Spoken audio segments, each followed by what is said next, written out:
we're going to combine. It's really our final words in this Parting segment shots. here. Parting shots.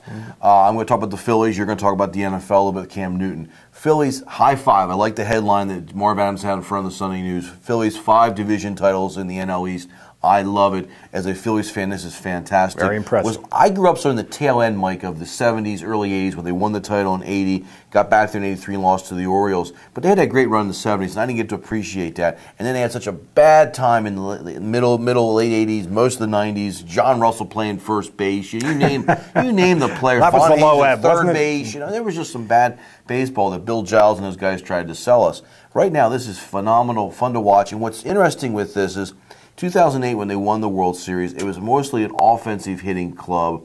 And let's go back to even 2007 when they first made the playoffs, got swept by the Rockies. We were just so happy to be there as Phillies fans, calling up my friends and so forth. This time I no longer the case. Did a fist pump. I'm glad to see they're back because since December we sort of thought, to January, that type of range when Lee gets signed, we thought they're going to get back there again. But you still have to do it. They had a lot of injuries they've overcome this year. That's right. You still have to do it. Hitting has not been great this year. They've shifted from a hitting club to a pitching club, and that's what's really carried them. But you can see that all throughout baseball, so I'll give Ruben Amaro credit for noticing this is a trend they need. I'm still worried about the bullpen right now, but if these starters give you 7, 8 innings right now, which they've shown all year they can, you hand this over to Matson, this could be a fun run. And sit back and enjoy it, fans, because we don't have many more years of this to go. Short season in baseball, short series in baseball is a crapshoot, but they were the best team in baseball in the regular season, and of all the teams that made the playoffs, they're the best suited to do, because of the starting pitching, they're the best suited to do well in the playoffs. We don't know what happens. We kind of know what should happen.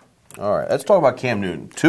He's 0-2 in the year, but I'll tell you what, I wasn't expecting this. What are your thoughts on this I don't guy? think anybody could have been expecting this. I mean, he's thrown for, 850 yards in his first 2 games? I think only Brady's done better. Yeah, the most similar situation to this, to me, that I can think of, is Peyton Manning, in the sense that he was on a bad team, very high draft pick. They started him from day one and built the offense around him and said, we're hitching ourselves to you. This is the same thing. Peyton Manning threw 40-some interceptions his first year. I'm not too worried about the interceptions. I don't think that's that big a deal. This kid was playing junior college football 2 years ago. Junior college football. Even last year at Auburn.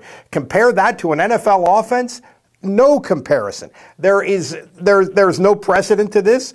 And everything that this kid has done so far has been right, including the things he says after the game. I'm blown away by this, Starkey. I really am, and I think it's going forward. It's the most interesting development in the NFL season so far. These first 2 weeks, I'm astounded by what Cam Newton has been able to do. Interesting enough, Peyton Manning. You would not usually compare him to Peyton Manning. Well, coming into the draft, you probably would compare Newton more to Vince Young, based on what you heard with him academically, based on this is going to be a strike short year. He's not going to the Wonderlic test, all of that stuff. Yes. Yeah. And yet, this is not Vince Young. He's folks. thrown some interceptions, but you know what? He's been exciting and fun to watch. Now you compare him more to a Michael Vick than you would a Vince Young. And no Vince Young, no Tim Tebow.